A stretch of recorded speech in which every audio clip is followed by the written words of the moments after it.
Anyway, SeraphShares, right? Okay. So today we're going to be talking about defying discouragement, and I hope that title has as much of a punch for it for you as it does for me, because defy is a powerful word. At least I think it is, and its presence here isn't just solely for alliteration, despite what you might think.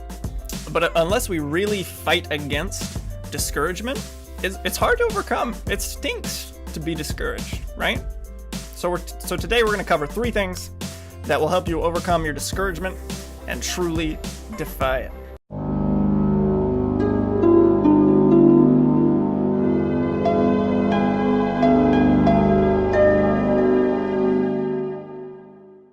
First, let's talk a bit about discouragement in general. So discouragement is something everybody goes through at some point, multiple times in their life, right? And the degree of discouragement and the source of it will vary pretty wildly. It might last for a short time, might last over a few months or even years. Regardless of the variables at play, I think we can all agree that discouragement really stinks. You know, maybe you're discouraged at your job or your work because you're not doing well and your boss doesn't appreciate you.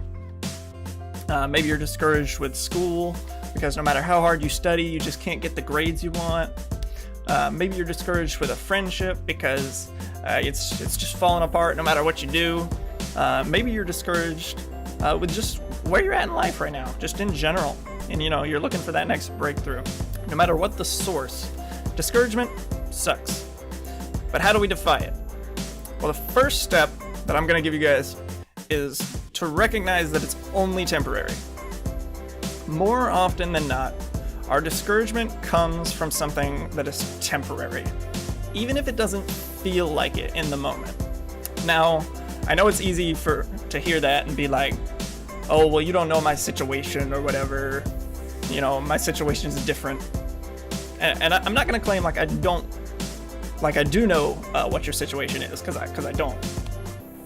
But really examine where you're at right now and the source of your discouragement. And if there's the slightest chance that something could change, then it's temporary.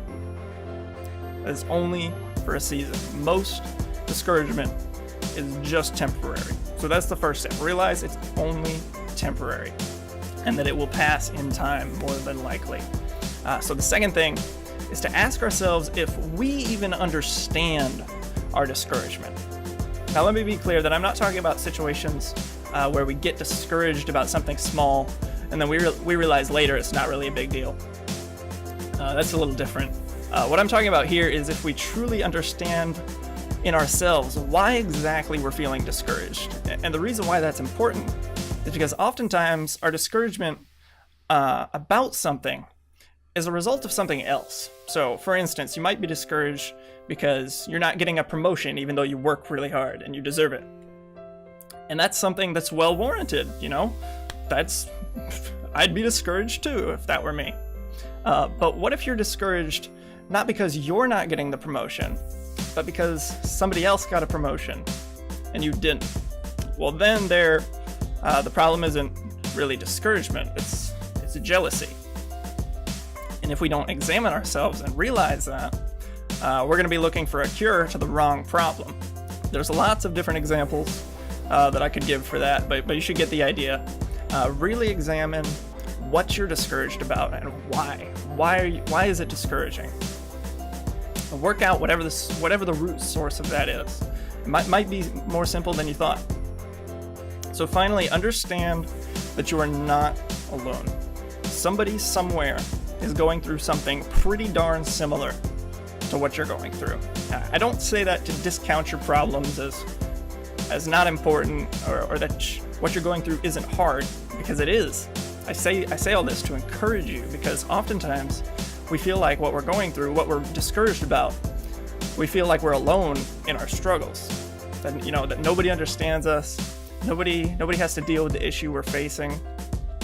That nobody but us has ever felt this way. But if we'll be honest, those are all lies. Everyone gets discouraged, but there's someone out there who knows what you're going through and understands exactly how you feel. So with all that being said, I want to give you guys one last little bit of discouragement from a story from the Bible. We're going to run through it pretty quick. You might have heard it before, the story of Joseph. If you're not familiar with it, Joseph was a guy who was sold into slavery by his own brothers, and then he was framed for something that he didn't do, and he was put in jail. And then just when it seemed like he was going to catch a break, he was forgotten and left in jail for another 2 years. Now, if I were Joseph, I'd be pretty discouraged. And you probably would be too, if you were Joseph.